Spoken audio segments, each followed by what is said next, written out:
Welcome, comrades, to new show with comrade Dan and Nogoodnik Harold Buchanan. I think Pink Floyd is a great band. Authority approves. Party approve. You know, before I was so rudely interrupted when you said I'm going to press the button, we're going live, I was going to ask Harold something. Well, go ahead, comrade Dan. Only friendly questions, Dan. I'm only accepting friendly questions. Well, Harold, this is a friendly question. Are you doing SD HistCon in person this year? Next November? November? Yeah, we do it face-to-face in November. So if we're going to do it again, it will be in November. Why so late? Look, Gary, I told Dan only friendly questions. I mean the same for you. I'm only having friendly discussions. You're going to bring up this hex encounter controversy. I can see it already. All right. We're practicing good to cartoonish see you Russian guys. accent for upcoming East Front war game, not featuring Stalingrad. We're also growing mighty beard. This not going so well. It's going to take some time at this pace. Good seeing you guys, and thanks for having me by the way. So thank you for coming. So can I bring up a topic before you guys usurp me into discussing if it's friendly? Yeah, da. I'm a little weak. I've been fasting all day. I'm having a colonoscopy tomorrow. Ooh. Have you guys had your colonoscopy? Oh yeah, I dated the nurse after. Well, you are intimate terms after colonoscopy. Yes. You know, Harold, let me tell you something. It's very uncomfortable. I'm not sure Dan knows what a colonoscopy is. Wake up, rear end sore. Harold, but let me tell you something. The first nurse I had, she was dead gorgeous, redhead, this and that. And you know how I found out she was a dead redhead? A dead redhead. I mean, a beautiful redhead. I know, Dan, but I don't want to talk about it. It's a family-friendly show. Hold on. Family-friendly show. Or you go to re-education camp can and you shut up? After, you know, when they shove that 7-foot hose up your whoopee. Gary, can you mute him? Is that possible? No, don't mute me, Jesus. Comrade Dan become more animated when muted. When you wake up, you're going to wake up on your side, and there's going to be a small little tube up your whoopee, and that's your escape gas. And that's how I found out my redhead. Boże moi. Man, Dan, that was the weirdest story I've ever heard. I don't understand any of it, but I don't want you to explain it either. Please do not. But I am so I'm a little lightheaded, but I think everybody should go out and get their colonoscopies, right? It's the one form of cancer that you can actually prevent. Actually, my dad died of that. Oh, I'm sorry to hear that, Dan. He was 44, man. Wow. Yeah. So go out and get those colonoscopies. I've had mine. Us, it's legal really now. not that uncomfortable. You fall asleep, you wake up, your butt hurts a little bit, and that's it. You go about your your butt day. don't hurt. Just a little bit. No. You might be doing it wrong, Gary. Maybe. Yeah, I think the hose is a little bit too big. It could be big. psychosomatic. That's possible. It could, but no, good to see you guys, despite the fact that I am a little lightheaded. Yeah, you must have. Did you drink that stuff? I drink it tonight, and then I go in at 7 a.m. 7 a.m. colonoscopy for me, because first of all, I want the doctor when he's sharp. I want his first colonoscopy of the day. Right? Yes, you want the first one. And I'm praying that he's not hungover from the night before, because that would be the worst of the day. But then I also, then it's over with, and then I can eat whatever I want afterwards. So this is your first? It's my second. I had one when I turned 50 some time ago. Okay, so you're experienced. Yeah, well, it's a different experience than yours, but I have had one. Yes. Yeah, it's called the Wazoo Clinic. Anyway. Today we're talking about hexagons. Let's move on from Gary. The colonoscopy topic. So Harold posted today, the false sense of precision in hexagonal maps reduces playability. Rules regulating relationship between hexes and movement, making these games more cumbersome and less appealing to gamers who want to check out our community's games. Oh, I see why. So I'd love to hear a fuller explanation of that statement. You gotta I've made I've made the statement. I'd like to hear you, maybe Dan first. Dan, can you refute that statement? And by the way, I did open with saying, and sorry to be controversial, right? Because we all love hex encounter games. I love hex encounter games. I play them all the time. But you know, I made the point about that it's not, you know, the hexes aren't. I may be tiring of them. I may want to see fewer in the future. I think they add to our rules load. I think I think there's an implicit precision in hexes that we feel is there but isn't really there. What would be our option? I agree with that for what it's worth. Yeah, I agree with that. But what would be our option? Yeah, I mean, there's area maps, point-to-point maps. There's card games where you generate the map using cards by laying the cards down, like Fields of Fire, for example. There's tons of different options. Minis use nothing but the texture of the map, right? Now we're back to the communist talk. Yeah. You're right. But I mean, point to point is point to point, like hexes encounters are hexes encounters. Yeah, but you know, point to point is not, you know, there's point to point and then there's point to point, right? I mean, what if the path between point to point, what if there's different kinds of paths, right? What if you have a land and For the People does this. There are like land paths between points and water paths between points and river paths between points. Nevsky, for example, effectively uses land and water paths between points.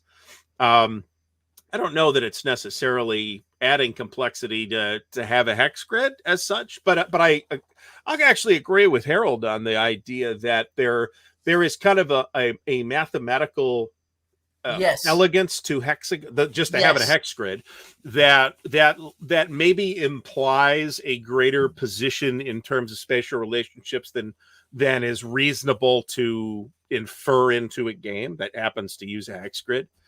But I mean, I think there's a significant difference between, I mean, first of all, lots of non-war games use hex grids because it's the most efficient way to tile a plane.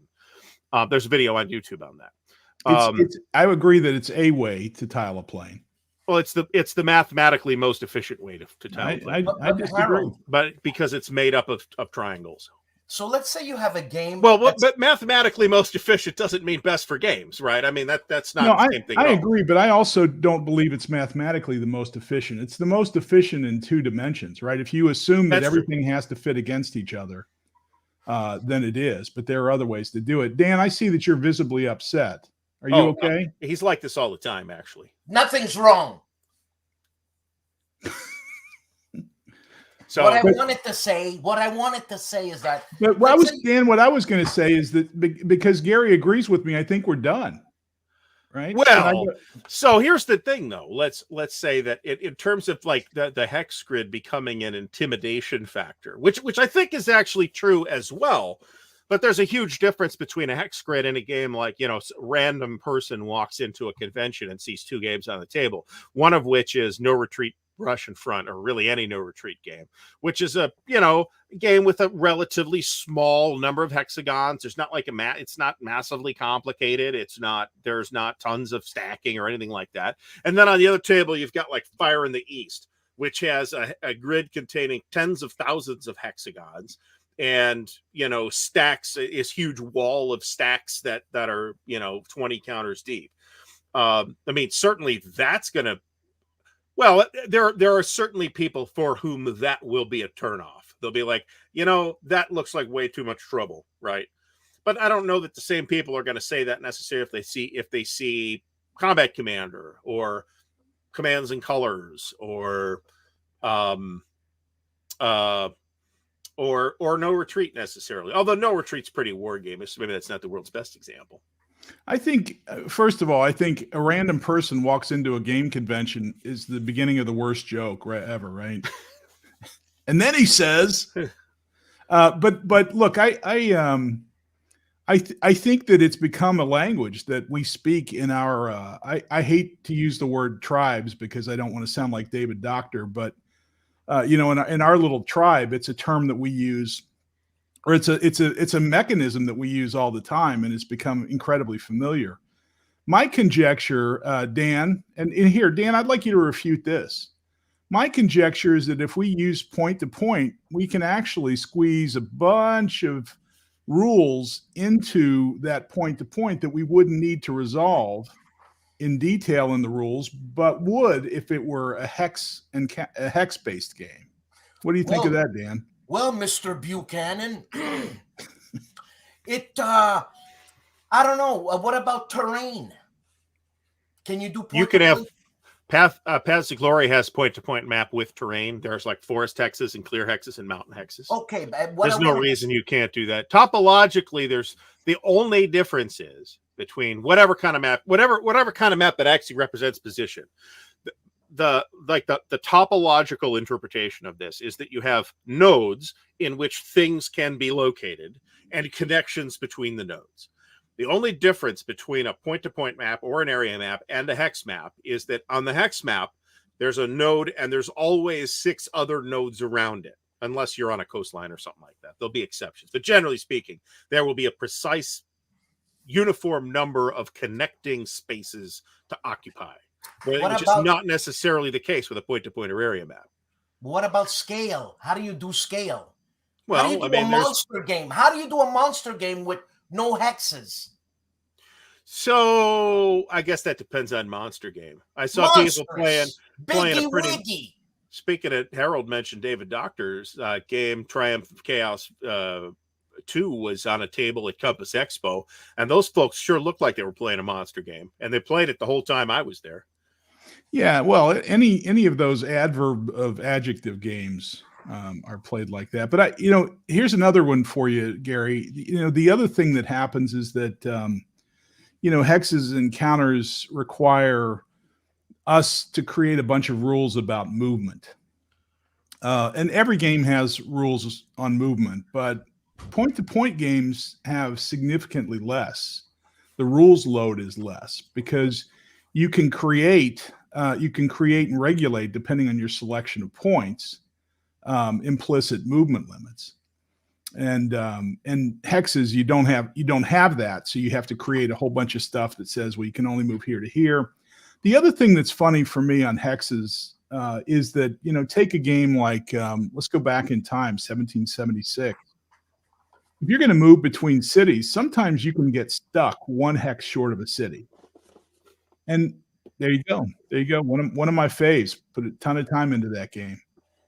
And you can get stuck moving between cities, right? I mean, you can get stuck one hex short, and it's just it's a regulation of the countenance of the system.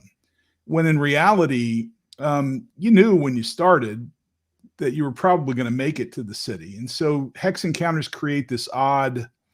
I don't know what it is. It's a miscalibration, and it goes back to that point about the calibration that's implicit in the hexes. It makes us feel like it's more accurate, but I'm not sure it is. Are you coming up with a system or something, Harold, that will amplify this? It's going to make hexes obsolete, Dan. I'm working on something right now. He's ruining it for everybody. Are you doing it? No, look, I've never. So I guess I've published 4 games if you count Tank Duel, which I started. You'll note that none of them have hexes. So that's just not my thing. It doesn't mean that I've grown up playing on them. What about your insurrection? I'm trying to challenge Dan. I'm trying to challenge your paradigm. You're using. Well, I mean, clearly not every game needs hexes. I mean, Tank Duel would be an example of a game that gets by just fine without hexes, right? Now, I'm a hex guy. And we're not talking about those crazy miniature lunatics, but I mean, I don't know. I don't know that I agree with that statement, Harold. That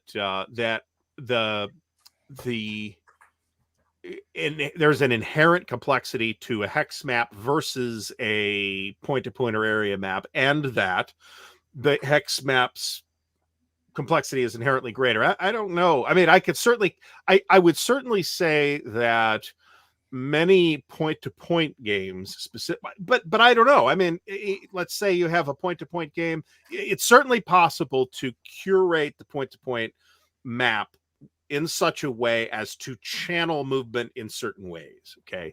So, and that is more limiting to the players than a hex grid would be, which might, in principle at least, be more open. But that's dependent on actual terrain relationships. And that's just not to say that there aren't, given historic, I have no idea what he's doing now.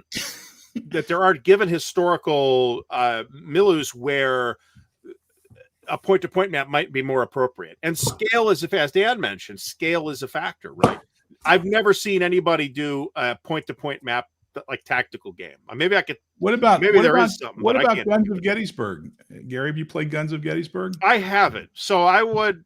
It's a brilliant application of a non-hex, actually a very irregular map. It does have it's. I'd call it. It's. I think it's an area movement game, but it's a kind of its own thing too, right? It's unique. It blows your mind when you think about it. But one of the things that Simmons did in the game is incorporated line of sight into where you can move and how you can move. It's actually brilliant. Mm-hmm. Dan, what is that? You have some sort of tube? You're going to share a tube with us? He is the tube chief. Well, it's funny that you say. So this is Pub Battles. What was it? I haven't even looked at the. I'm afraid to look at the text. Who have I upset? I'm sorry, probably gang. Everybody. Yeah, I think everybody. I'm sorry. I know that you're going to be persona non grata. You're going to be shipped off to Irkutsk for re-education. Here's a war game, Pub Battles, no hexes, tactical. So that looks. So I have not played that either. That looks superficially similar to the Guns of Gettysburg system. I don't know how true that is. I would say my assessment, Gary, is on a scale from 1 to 10. Guns of Gettysburg is probably a 7 or 8, as far as I don't know, the complexity or the texture or the I don't know if it's accuracy, but this Pub Battles is a 2 or 3. Not bad, but I think that. No, it's not complex. No, it's not. I would encourage it is. Gary, we got to get you Guns of Gettysburg. We got to get that in front of you. Oh yeah, I'll be happy to accept payment via PayPal so I can afford a copy. Because they go for big change. So yeah, I mean, but I mean, if you look at a really simple hex-based game, I mean, a really simple hex-based game might be, say, Commands and Colors, okay, which I consider a low complexity game. I'd put it at a 3 or maybe a 4, but probably a 3. Any Commands and Colors game on like the GMT standard 9-point scale, right? Does that game have movement rules that are more or less complex than, say, Paths of Glory or the Napoleonic Wars, which are, point-to-point games that I've played a decent amount of? I'm not really sure that there's more complexity there. Yeah. Well, I would argue, now, on average, if you take a pool of examples, then on average, I think you might be right. But I don't think that's necessarily inherent. I think that's cultural. I think that's got to do with as Mr. Doctor or Dr. Doctor or whatever he is might say, that's a tribal custom. Yeah. Yeah. No, I think it's why we all love them. We grew up with them and think they're great, but I'm trying to shake Dan loose from the paradigm of his obsession with hexagons. I can't afford this either, so. Yeah, no, that's another great example. Yeah, it's another Simmons title as well, I believe. Yes, so. And they're interesting. Simmons also did a great deal of designer notes that I think are still available on her website related to the choice of movement system in Guns of Gettysburg and line of sight. So how does movement work? Do you move? Is it like a little tool or something? You can move. No, it's all regulated on the map, and there are a bunch of lines. So and you flip between the lines. You move onto a line, and and that's a location. A location is on a line. So I think the concept is that the line might represent a ridge line or something, right? So it's a line-to-line game instead of a point-to-point game.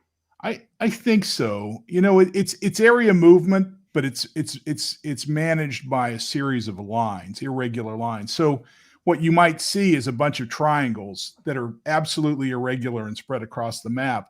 But I think if you look at the map, given your familiarity with the battlefield, you'll see the locations and how important they are to the ridge lines and other locations. So, but those lines are just as restrictive as hexes, aren't they? Yeah, I'm not arguing maybe. that hexes are more restrictive. I think hexes are less restrictive, probably, but that isn't necessarily good, right? There are, so you take any given historical, campaign or war or whatever, right? I'll use the American Civil War, where troop movements tended to occur along specific paths. And a game with a well-designed point-to-point map like For the People can reflect those paths, which is not to say that you have no choices between I got to go from point A to point B. I've got to go from Atlanta to Cairo, Illinois. So we have an additional unplanned guest. Hi, Bobby. How's it going? Bobby. The Hex Police are here, my friends. Jesus. I just want to quote from the great book and a speech that was given many years ago, 77 years ago. Charles Roberts made popular on this great planet a tried and true ludological system conceived in hexes and dedicated to the proposition that area movement and hex movement based war games are not created equal. I have to side slightly with Dan here. And I'm just listening to you, Gary, right? And I looked at all my games right before I decided to completely bomb this stream, and a majority of my games are Hex Encounter, right? When you add up all the other games, coin systems, family games, I still have more Hex Encounter games. But the one problem that you were just about to hit on, and now I'm going to usurp, is the only downfall of the Hex, right, is while it simplifies movement, right, more often than not, when you're talking about getting that path, unfortunately, right, it creates absurd movement paths, right? It can. Right. But generally speaking, even it not only can, but it always does, right? Like to move from point A to point B has any given unit moving, absurdly, right? Left to right, even what we consider a straight line. So to me, that's always been the singular downfall of the Hex. And it sounds really petty, but it is a thing. Wow. That being said, I think the major complaint that nobody's touched on is I can still hear lots of wargamers out there saying, once you remove hex-based systems as the primary method of, or the primary system in any war game, you've taken away the art of maneuver. Absurd firing distances. That's right. No, that might be true, but again, I'm going to say that depends on scale too. Hey, don't leave, Bobby. That's true. Don't leave.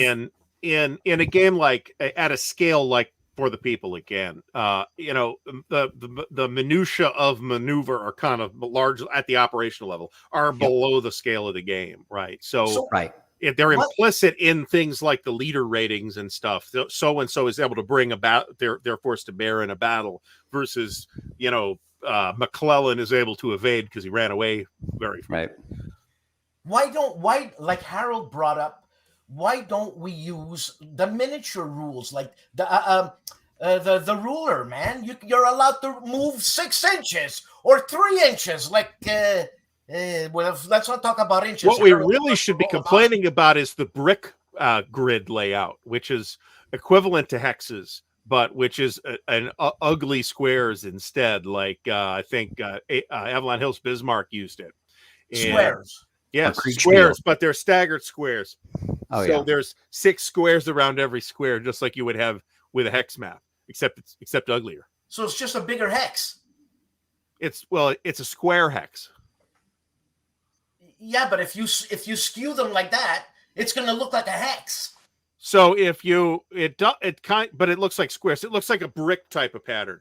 So I mean, remember that that the original Gettysburg, right, the first historical war game in the hobby, had a square grid, and then a few years later they revised the game to put it on a hexagonal map, but they still called all the spaces squares, despite the fact that it was a hex map at that point. So that is another historical oddity from the mind of Charles S. Roberts, right? Yeah. I want to say something about Dice Hard, but I'm missing a word. Not nostalgia, but regularity. Dice Hard. You know regularity, Harold. You know regularity. Yeah, I get my I share will of fiber. tomorrow. I take I with know. Metamucil. No, but that, Very regular. are we talking about Harold's colonoscopy now? No, we're Yes. No. Dan. Oh my but God. what are you doing Saturday morning, Dan? That's the I'm question. making wine. I am transferring the wine from the demijohns into gallons so I can drink them. Can you take your phone with you and have like Discord on it? Because Bobby, what are you doing Saturday morning? You know, I'm glad you asked, Harold. We're having the inaugural SD HistCon morning show with your host, Harold Buchanan. Harold Buchanan. I want to be there. I want to be there. Drop by, drink a cup of coffee or a cup of wine. I mean, it's your call. You know but, what? But the wine has had Dan's feet in it. So Even better. wine at Even your better. own risk. The nuance of Daniel's That's feet. painful. That's The painful. terroir Yes. of Dan's feet. For Yeah, God's and- sake, man. Gary, one of the benefits to doing, the morning show on Saturday on Discord as opposed to this highly regimented system that you're using is because we're allowing the proletariat to participate The and masses. potentially talk, not just type letters, right? That you edit and cast people out if they say something that you don't like. Like Oh I love my God, miniatures that's games. just another way of Yes. saying our system For sucks. example, out you go. Out. Yeah. Who is it? Ozarski was here, but Oh yeah, it's Jim. I'm ribbing him. Him and Yeah, his he's- miniatures and his tabletop simulator peasantry. So, I love it. I love what he does. He's I great. mean, is it where just does- me? Is it just me as a Hex Encounter gamer? I love looking at minis and watching them played, but Yeah. I mean, the precision of a hex-based game or any other hex encounter, any other counter-based war game, right, has always appealed to me. But minis hasn't, just because it's always seemed a bit absurd as well. Like, the measurements, right? Like the need to measure, or if you have a referee, I mean, it's like a referee in a ball game, right? Where one side is screaming that it's 1 millimeter off, or they were inside that yard line. It seems to me like an automatic proposition for conflict. People Where scream that they're That's 1 why there's millimeter fist off. fights at the 40K games every weekend. bingo. Jesus So, Christ. I mean, those people are very serious. They really make an issue of like, oh my God, you were 0.5 millimeter Oh, off. you're squeezing in 1/4 of an inch on me there, boy. Yeah. Oh, I see. You got your I'll give pinky you a laying on 1/4 that. of an Come on. inch. Yeah, Yeah. yeah. You got your thumb on the scale, as it were. It's just a bloody game. Absolutely. Relax. Well, okay, but you're talking to miniatures guys. I mean, you know how focused they have to be just to paint all those little miniatures. That's right. When you say miniatures, guys, is that referring to the size of the guys or the? Them God, too. my eyes are I burning. mean, we could be talking about them, the Hey. little people. Hey, now you're getting personal. I'm just saying. Sorry. The Well, Italian, I so know where nothing where about can one miniatures. go to get to the big hootenanny on Saturday morning? Glad you asked that. I thought I posted something, but I don't. If you put it in the chat on YouTube, it probably won't take it. Oh, it did. It Did it? did. Oh, Yeah. wow. Good. Yeah. Yeah. Excellent. So you can. It's Look for the latest Herald post there. That has the link. There Well, I we was go. going to put it on my show, but yeah, I'll put it on my show, obviously. Well, your you show don't- was released like an hour before that, so No, it's released by on all Friday means night. mention it. But I and by see the it on way, Friday in night. 10 minutes, Saturday join morning, Harold. Bobby, Saturday mornings. And oh yeah, it's true. It's not the same time. My midnight is your. But no, my midnight's your 3 o'clock in the morning. What the hell you doing up at 3? We appreciate Yeah. the effort, though, Dan. You showing the link. I'd also like to say, Herculean Dan, effort he's a hero of the war game community. he is. I like to say, Dan, that this will be the other than during our conventions, this will be the first Saturday that I don't spend watching the No Enemy Here show upon waking up, because I'll And be it's- at the SDSCon breakfast. And it's Harold's fault. It's Harold. It's Harold's fault. He's doing. Why does he do this to us? We're- You know, Harold, we're what blaming have Harold I- for a what great have I deal. done to you? What I'm have going I to done send to you my colonoscopy bill too. God Actually, damn. Might as You know, well. Harold, Mhm. you know what's going to happen tonight when you're going to drink that Metamucil or whatever the hell is going to happen? well, that's every night. I tell you what's going to happen. You better change sheets, buddy. Wow. I'm so glad I. Last week it was hookers though, so Right. you know Once I'm again, not- Epic. we've Epic. actually stayed on topic this relatively speaking so far this week. I was week, on with Mo once, and Gimpy pulled out a gun. Yeah. Right. Yeah. So, you know, I mean, I feel like I need a contractual agreement before I come on these shows that there'll there's be. people in Canada that watch the show. You know what I'm saying? We never Wait a minute, seen people- that. Yeah. Hey, That's right. I'm getting a new job. I thought you Yeah. had a new job. I'm going to be cutting hash at the pot factory. I've been telling you. I'm telling you. And they're so experimental, these guys. It's organic weed that they put it into bourbon barrels so you can have that little extra. Yeah. Oh, wow. I'm telling you, Bobby, come over. Come on. What are you, you're working at some sort of dispensary that dispenses hash, or is it No, like I'm working in the a hash factory? where we're growing the weed, and we A hash break it factory. down into hash and all Hey, that. Dan, we So you're started working- talking about hexagons. you're working. No, we started talking about colonoscopies. I'm going back to hex. We did. I don't seem to see that link, Harold. Just so you know, have you put that on Twitter? Let me try it again. Hang on. Okay. Hey, Bobby, you should come over. I swear to God. Yeah, I It's can. done. I mean, I assume you're issued government weed in Canada. So Of course, it's government. it's like we I get think those it's big Hells blocks of Angels weed. we get those big blocks of cheese here, except in Canada, it's the block is made of weed. You wouldn't Wow. believe how massive one plant is. Hey, Dan, do you play any games with hexes? What's the last game you played with a hex? The last game I played with a hex. Yeah. Well, you got me there, Harold. Really? Actually, it was Combat Commander for Yes, I was God's going to say, that's right. Combat Commander. Why, And which- Harold, what are you picking on me for? What scenario did you play from Combat Commander? The first one all the time, because I Fat never Lipke. won it. Fat Lipke. Fat Lipke, yeah. And which side do you prefer You know, to like play? something you're going to get, a Fat Lipke. What side do you like to play, Dan? Well, I played the Ruskies. I got beaten. Then I played the... The You ever played Italians. the Americans in Fat Lipke? is there American? No, it's Krauts, I think. It was a It's trick just- question. It's Italians and Oh, you're Russians. trying to get me, eh, Harold? Now, I see, swear the last hex game I played was the last game I played, which was yesterday, and then the previous game I played also it was the same game, admittedly. And by the But, way, the first war game I ever played was also a hex game. I mean, I imagine I don't know about Never- now. I'd be real curious to get like actual numbers on that versus somebody that considers themselves a war gamer and started playing war games in say 2012 versus considers themselves a war gamer and started playing in 1982. I'd be curious to see how those two individuals' experiences differ, Right. Agreed. Yeah. Yeah. or a young 1962 person- for that matter. I'm just curious to know, with everything that's involved in a hex encounter war game, if you remove, let's say, just the hexes, what's going on? Well, let me reframe that question a little bit. Let's say I take Case Blue and I throw the map in the garbage and I replace it with a point-to-point map. I don't think you have a game anymore. You got some big stacks, though, that's for sure. Well, it's a good. I mean, that's going to happen anyway. But at least you have an incentive to not do that in OCS.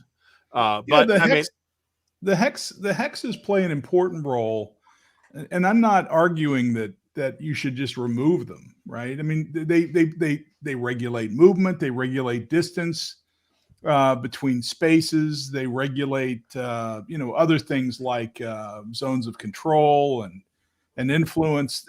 There's you measure supply lines, all sorts of things. They're critically important to the game. The question, the question is there a different way to do it that when we remove our tribal preferences, right, which I argue we have, I feel them, right? I enjoy a hex encounter game as much as you do, Gary. But if we remove our tribal preferences, is there a different way to do it that reduces the rules load, maybe makes it a little more intuitive to somebody that's just joining the hobby or joining our group? That's the question, Dan. Irrespective of topic, yeah, I think that's almost certainly true. I mean, I guess the question, what I'm trying to suggest, the Case Blue analogy is that there are some kinds of games where a hex-based map is an efficient solution for portraying the spatial relationships of the game. But the question that a decent designer anyway, should be asking at the beginning of their process is, what is my game about? And what facets of that theme do I want to explore in the game design?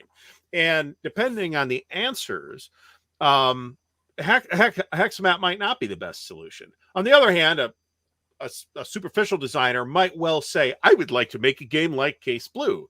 And then they start a company called the Fresno Games Association, and they publish stuff that's like basically, oh, well, here's my War in the Pacific with, you can use your War in the Pacific rules with this because my rules are toilet paper. But I mean, would be an example of not thoroughly thought out design. That's probably a bad example thinking about it. But you can name games where that was not a thought process that the designer went through, right? They just started with the hex map as a foundational assumption of what they were doing, and it is an unexamined notion. And I would argue that 1776 is probably a really good example of that. Yeah. And that feels like backhanded at Mark McLaughlin, which I hate to do, but I think if that game was designed today, there's no way it's got a hex map. Even if Mark's the designer. I mean, if you use a hex encounter type system, there are certain conditions that you're going to use that have been used in all other games, certain mechanics that have been used in all other hex encounter games. So a hex encounter game is a hex encounter game. You want something different, create it. Yeah, no, I agree in it that, the cultural aspect, right? To your point, Dan, that, we've played them. So those of us that played them understand how to manage through the rules associated with hex encounter games. It's not an issue. As a matter of fact, many of us get comfort from those games, and that's okay too, right? And then if you're a designer, that's one way to do it. There are other ways, but I have to ask myself, who's my, who am I going to be selling it to? There you go. Who do I want to buy the game? And if I want Gary to buy the game, I'm going to put hexes and counters in it. Yeah, and big stacks. To date, I don't want Gary to buy any of my games, so I don't put hexes and counters. I own 2 of your games, Harold. Right, I apologize. I'm being only flippant. 50%. They were gifts. I'm just kidding. Well, what about? I mean, look, we all agree that obviously hex and counter systems are ubiquitous, right? And they're part and parcel of the wargaming hobby. Yeah. Hey, Dan, ubiquitous means. Oh, sorry, go ahead. Oh, wow. That's what you're going to get up the wazoo, the ubiquitous. Wow. Going to call that colonoscopy nurse tomorrow. And no, so they're ubiquitous, right? But the one thing we haven't said is, the initial impact of the hex system. And I believe, right, Roberts was kind of the first to popularize it, right? Okay. So, I mean, starting with that, right? What was his first game? The first game to use hexes. It's Gettysburg. The first commercial board war game on like a historical topic is Gettysburg 58. Okay, but Tactics predates it, and I believe the first Tactics had squares. Right. Yes. But we can agree, right? I mean that Roberts may have popularized it in a way in this very, very tiny niche. And then, people like Dunnigan and other game companies that were also powerhouses in the 70s and 80s, they just blew it out. And we're living with that legacy. But the impact of the hex system was amazing if you were a war gamer at the time or you were interested in those topics, right? It opened up a whole other avenue for creating games, etc. The thing that would have to happen is for somebody to create a system, possibly with lesser rules overhead, or maybe it was simplified in some sort of way, in a way that opened up, wargaming in a way that hasn't been done in 50 years. Is it even possible on an analog, in an analog sense, right? On a map, on a drawn map. I don't know. It's hard to see unless somebody went with, some other geometrical shape, right? But short of that, I don't know. The hex system seems like it's here to stay. Before I leave this mortal combat between the three of you, let me ask, do any of you foresee in the next 20 years a radical enough change where the number of hex encounter war games, right?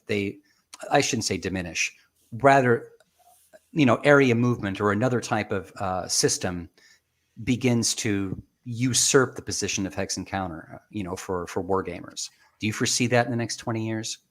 I'm going to answer that obliquely and say that I expect Hex and Counter War games to still be around. I make no specific size or popularity predictions, but enough that there will be people playing Hex and Counter War games the day I drop dead, whenever that is. You know, absolutely, it's going to be another niche and a niche. Yeah. Well, I mean, we're already in a niche, right? I mean, it's there's at some point you kind of have to learn to live with that. I am pretty comfortable with that, actually. I mean, when I remember when I was growing up, and I'm going to guess that all three of you will agree with this, you were considered a friggin' weirdo for being into this kind of stuff, right? This was not the kind of thing you would go and talk to your colleagues in the office. With all due respect, we're all considered weirdos now. Well, that's true, but I mean, aside from that, even if we weren't like on YouTube talking about this weirdo stuff right now, there is a degree of social acceptability associated with games in general now. Some of which overflows into wargaming. That was not the case 30 years ago. I got bullied in high school for being into D&D, for example. Yeah. Sure. Did I take that particularly serious? No, but it happened. So the climate and the acceptance of games in general as recreational activities has a completely different landscape now than it was 30 or 40 or even 20 years ago. Yeah. Well, and 30 years ago with D&D, right? I mean, it may have been weird, but at the same time, it was clear evidence that you were embracing Satan. Well, that's true. No, I mean, so right around that time, I guess this might have been a little more than 30 years ago, was the time the little tracts were getting handed out with all the lies about D&D in them. Yes. What's wrong with Satan?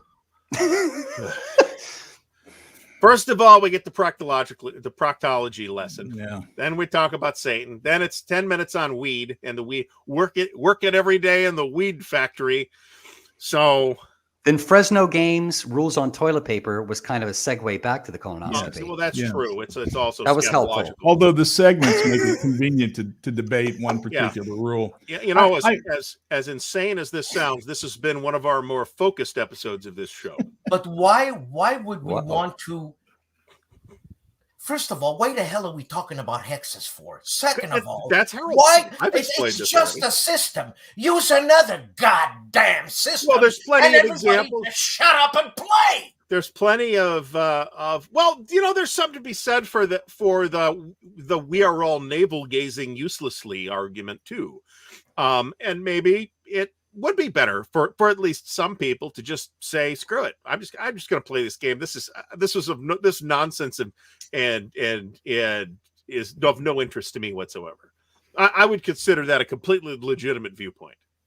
Just as a completely legitimate viewpoint is that I prefer games with hexes, and that's all I want to play. Right? I mean, there's tons of them, and a great variety and advancement going on all around us in those games. So I think that's cool. I think culturally, to Bobby's question, I don't think it's binary. I don't think stuff goes away, but it is curious that we were all indoctrinated into this in our youth, right? And now there's a huge number of hex games around. But I hope the hobby grows and continues past us. If you look at GMT's portfolio, right, their catalog, it seems to be growing and they're doing well. And many of those games are hexes, and many of them aren't. And I think that there'll be more and more games outside that. I love seeing the innovation of different and interesting systems and applications. But there's also something interesting, though, to show you, to demonstrate again how cultural this is. Gene Billingsley at GMT Games once shared with me that he gets criticism. Now, remember, they've got thousands and thousands and thousands of people that buy their games, right? So, of course, he's going to get criticism for all sorts of things because we're human beings, and wargamers seem to criticize stuff. And he reads the angry letters from those people while swimming in his swimming pool full of money. Well, full of counters. Yes. So he, but he says that he gets a lot of complaints of people saying that they're moving away from Hex Encounter games. What? And frankly, statistically, I don't know what the right answer is, but there's tons of Hex Encounter games coming out of GMT all the time. But there is no right answer. There's a preference. Yes. I mean, I've heard that argument too, and I'm pretty unconvinced by it for a couple of reasons. One, GMT today releases more games than GMT did 15 years ago, right? Yes. And well, it's probably true to say that GMT produces or releases more non-wargame games than wargame games than they used to. That's definitely true.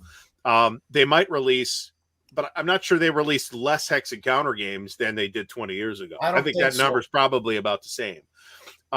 Secondly, there are literally more Hex Encounter games that have been released this month than I can play. So, like, ever. So, we're at the point where we're complaining about how good we have it, right? This is literally first world problems. No, that's Harold.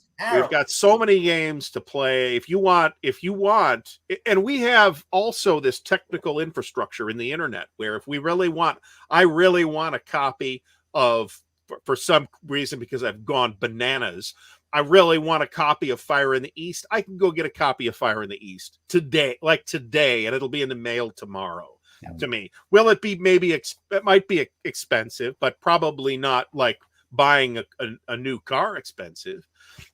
So we have not only all these games that are being released now, but we have this 60-year history of a hobby rich in Hex Encounter war games, some of which remain playable and valuable today, right?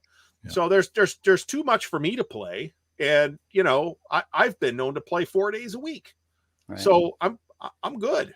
Yeah, yeah. And it probably will be so for the next 20 years too.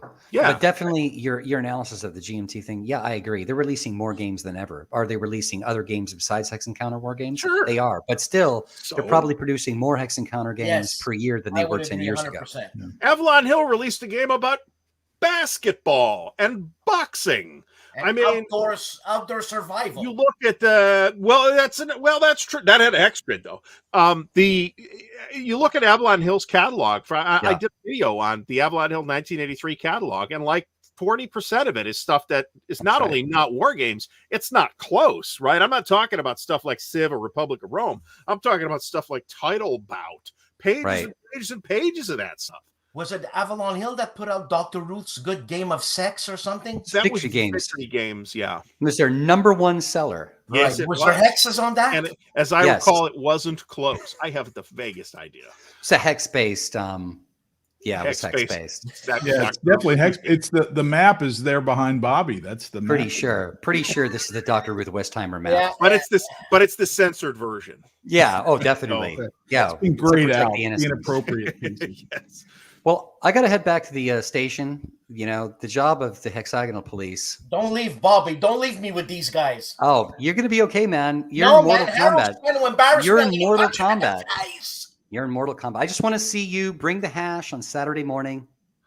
No, I'm doing wine on Saturday morning. The hash, I'm still waiting to get the job. Is that even morning anymore? It's like 11 a.m. Eastern. That's like dinner time. Yeah, Dan.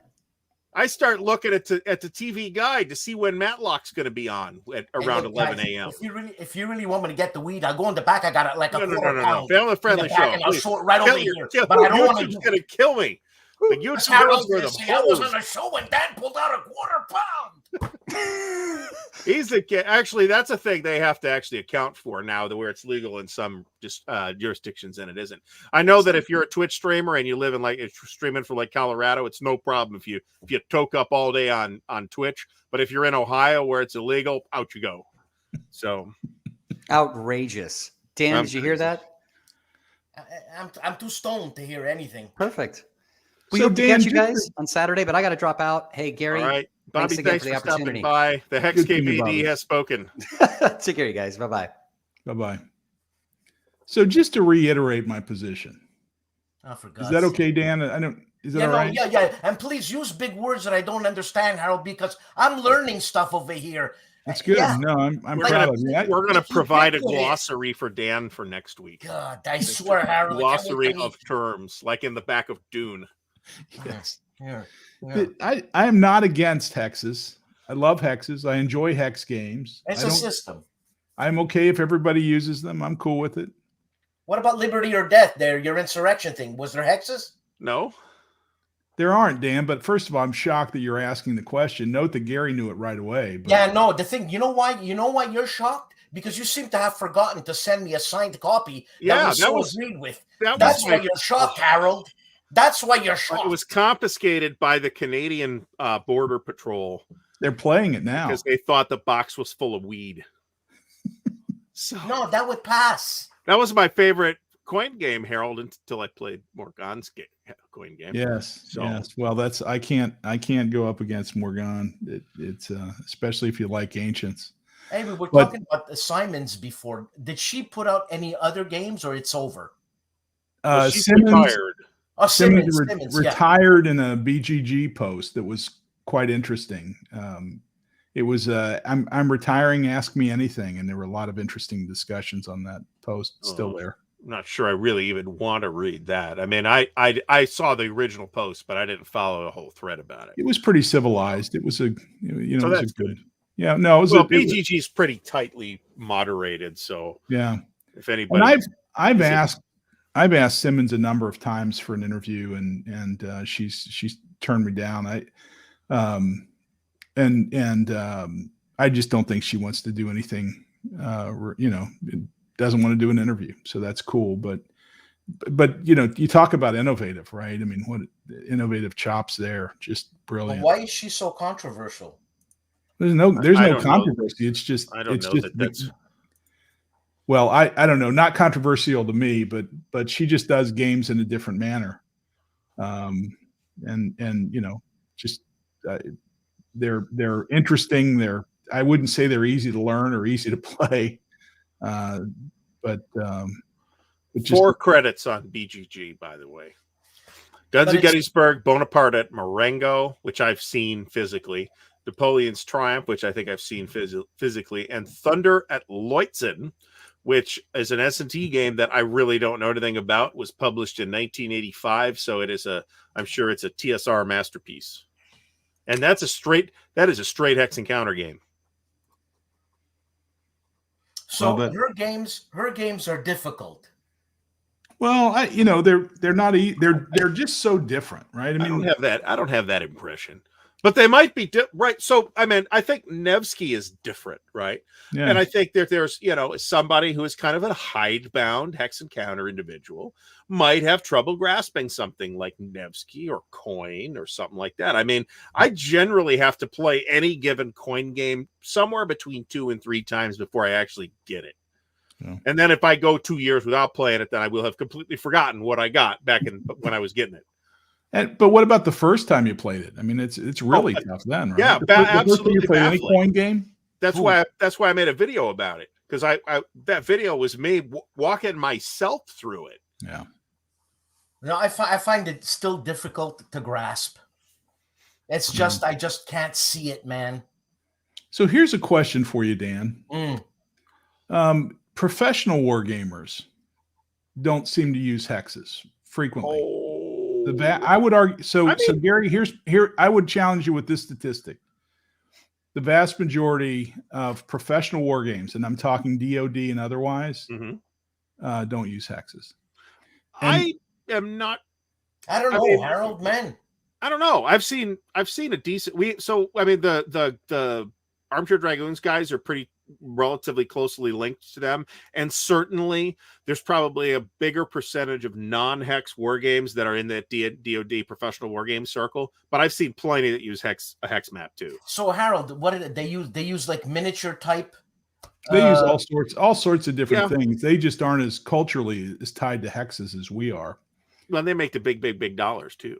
Yeah, they've got crazy budgets. And I will also conjecture, Gary, that we don't see very many of those DoD professionals. Oh, there is assuredly some DoD wargaming that we do not see.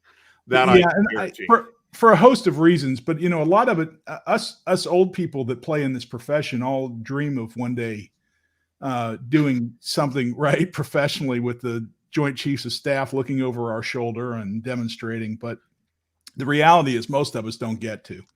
And they culturally don't like us.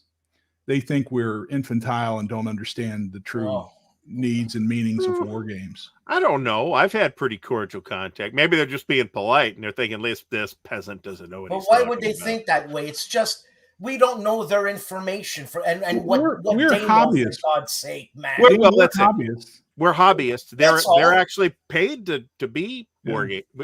Not so much war game players, but war game facilitators and developers.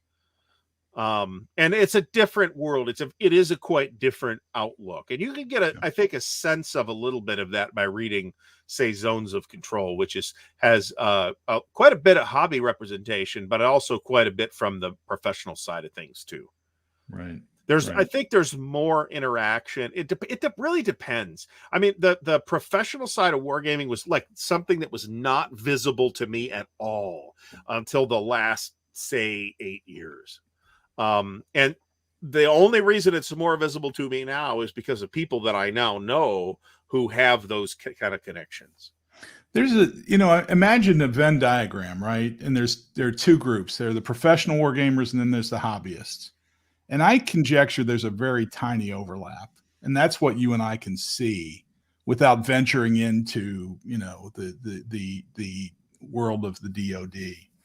And I get a very firm impression when you talk to those people that are in the Venn diagram that we don't see the overlap, right? That aren't in connection. I think we need you to come back and we can talk about this in greater detail. I think that would be great. I would love that. And we should bring Brant and some of the other guys. I can talk to like people that work for the Krulak Center and stuff. I mean, I know enough people now, mostly thanks to Brant and Brant's greater visibility into that. But yeah, we can absolutely talk about that. Yeah. What did you say, Krulak? The Krulak Center. I don't even know what that is. It's Sebastian Bay. It's the Marines. The Marines. It's one of the places where U.S. Marine Corps wargaming happens. Sebastian Bay. You've seen Sebastian, haven't you? Yeah, he's literally everywhere. Yeah, he's the hardest working man in show business. He's like the Blue Man Group of wargaming. That would be a great topic. I have no idea what that means. Professional versus hobby wargaming. I consider myself completely ill-equipped to talk about that. Yeah. But on the other hand, I can have you guys on, and you could all you want. And I could just shut up and sit back and. Well, there's some professionals that we touch that would be happy to talk about it, right? Volko, God knows that he did professional stuff that he. Well, that's true, but he'd have to kill us if he told. Yeah, I was gonna say I tried. And he very easily could kill you if he wanted to. So I've no doubt. I can't outrun him either. He's lean and mean. Mark Herman's done a lot of this. Mm-hmm. And Mark Herman, I don't know if you know, is 7 feet tall and shoots bolts of lightning from his arse. As is well known. Oh my God! No, look, these guys are not going to tell you nothing, man. Well, I got to do the Braveheart speech clip where I like Photoshop Mark Herman pictures into them as Mark Herman as William Wallace. In the Braveheart speech, he shoots something from his eyes as well. What is it? Fire from his eyes? Fireballs from his eyes and bolts of lightning from his arse. and I'm weird. Hey Dan, what other questions do you have for me now that I'm on the show? Harold, I can't wait to see you, man. About Fat Lipke. Harold, are you coming to WBC?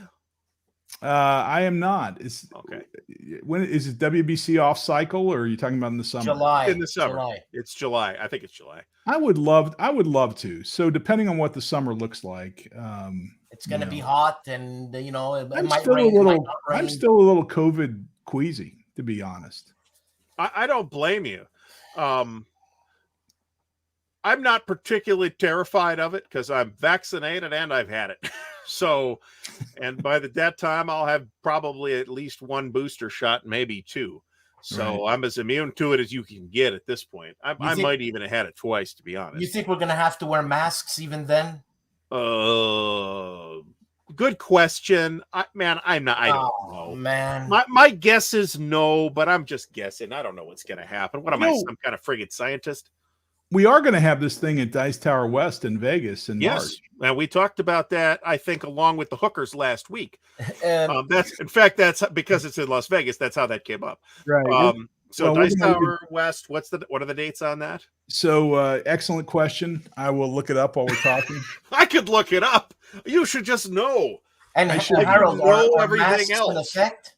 Are masks in effect at the Dice Tower? Well, it will be whatever the Las Vegas rules are for interaction indoors. And there are few places in the world germier than Las Vegas. Yes. Oh my God. I mean, casino bathrooms is like going to a county fair. The craps table, right? Imagine we're trading these, That's right. Money back and forth. Usually me giving money as opposed to receiving. I guess I'm safe. Oh my God. You're probably safer licking doorknobs. They don't do that in Vegas. No, they'll do it for a certain amount of coin. Well, I suppose that's probably true. We're back to that again. Thanks so much, Dan. No problem. Okay. Harold, so Dan, what game are you going to play next? What's on your? Actually, I was playing Bismarck yesterday, but the Bismarck Solitaire book game. Yeah, because I was at work doing nothing, so it was a no thinking type of game. Were they out of weed? What game I want to play next? It's funny. Every time I want to play a certain game, the phone rings and I'm gone, man. I think we're going to probably finish our Europa game before Christmas. And after that, I think we're probably going, God, let it happen. After that, I don't know. We might play CSS. We might play Pacific War if Pacific War is out by then. So we'll see. And I think there's at least one other thing that's real close to hitting the table. Plus, we're back to OCS tomorrow. So actually, I think I'm going to get Simonich's new game. What's on the Salerno 43? Say what? Salerno 43? No, the one after that, if I'm not mistaken. There's even an expansion on P500. Oh, Stalingrad 42? It's Stalingrad 42, so I'm supposed to get that. Oh, so we could finally talk about Stalingrad. Is that what you're saying? You know what? That's actually really good. Yeah, every week I want to talk about Stalingrad. I'm trying to get an interview with Mark Simonich, but I think I thought you were going to say you were trying to get an interview with Stalin. That was going to be difficult. I'm trying to. I think Simonich may be harder to get than Stalin. Yeah, I think I'm not sure I've ever seen him on YouTube anyway. No, or audio. He won't do audio either. Well, I'm trying to capture his soul. Is that the problem? Is it some kind of witchcraft thing? I think a lot of people look at this and say, Dan Pancaldi is so smooth. How can I compete? He's the face of wargaming. Yes, he's literally the face of wargaming. That's hilarious. Mm-hmm. Yeah. I think Mark Simonich is intimidated by you. Intimidated. Oh yeah, I'm sure. I mean, we could talk about music. Then I'll intimidate anybody. And Dan is the carrot top of music. I don't know if you knew that. Hey Dan, what are you listening to? What music? What are you digging right now? Actually, today I listened to some regular progressive rock. It was a band called Porcupine Tree. Oh, very nice, very nice, very nice. And yesterday I was listening to ancient Japanese court music, gagaku. Is that the thing with the drums? No, that's Taiko. Okay, because that's pretty cool. Yeah, I know, but I mean, how many poundings can you get? You know what I'm saying? Now we're back to the proctology again. You got to listen to this court Japanese. Listen to Japanese court music. It's really like. What is that? So Dan, there's a young lady I've been listening to that I would have to recommend highly. She was on Saturday Night Live a month ago. Brandi Carlile. Is anybody familiar with her?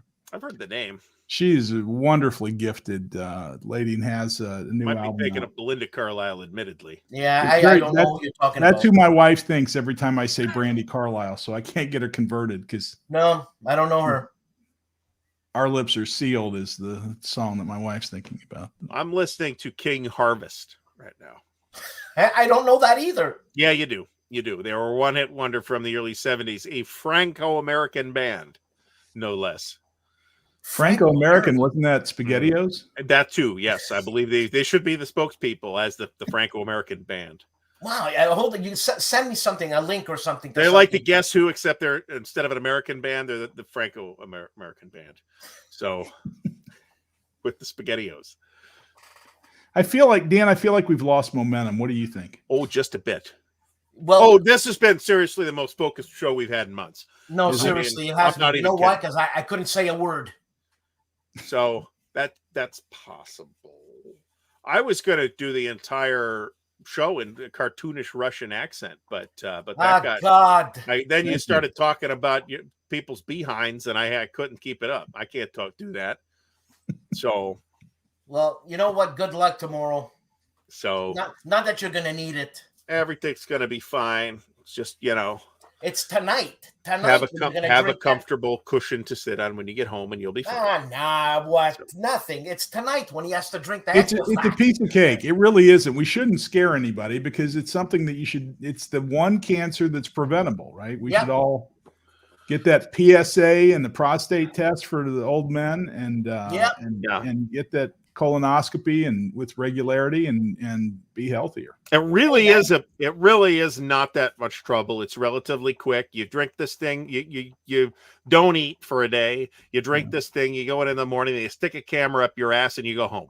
That's all it is. You miss so much in between, my friend. Well, that was out. They put me out, fortunately. I woke up absolutely no idea where I was actually super out of it for like an hour. Can I recount my first one? No, Dan, I don't want to. I don't want you to recount it because I don't want to hear it. I'm afraid of what you might say, Dan. No, it's cool. It's cool. Here's the hardest part. My appointment's at 7 a.m. So a couple hours before that, I have to drink the last bit of juice or whatever it is. Juice. Right. And that is the hardest part, as I recall from the first time I did it, was drinking that stuff at 5 a.m. Yeah, the stuff that flushes you, right? Yeah, but it's not even that bad, but it's just a whole bunch of cold liquid that you have to drink. And that's the hardest part. And the procedure, you're asleep, you don't really know what's happening. You're anxious about it going in. They turn on that IV and everything's fine. You come out and they slap you and you walk home. Look, so they said, now count to 10. And I said 1. Actually, so when the doctor came in with the hose, right? But it's small, right? Whatever. They use a garden hose in Canada, right? Because it looked like a bloody garden hose the first time I saw it. But anyways, and she puts you in that position, and I say, do we really need anesthesia? There was no position. And there was 2 female nurses, and they laughed. Ooh, tough guy. And they got to put up. Can you imagine doing that professionally and having to put up with this bullshit humor that people go in joking about hoses and they all the ridiculous jokes I've just made, they hear like 70 times a day. Over and over and over. As if they don't get enough criticism for making a professional choice where they have to look at your backside, right? Over and over and over. They have to. Oh my God. Hey, there's worse professional, there's worse vocations like gynecologists. That's definitely true. And with that, we're out of time. All right, I would like to thanks Dan. Thanks for keeping us on track yet again. Thanks Harold for stopping by at the last minute, and thanks to Bobby Factor for surprising us all with the Hex KVD. Everybody have a great night. We'll see you all next week on Dan's channel, 6:30 p.m. Eastern Time.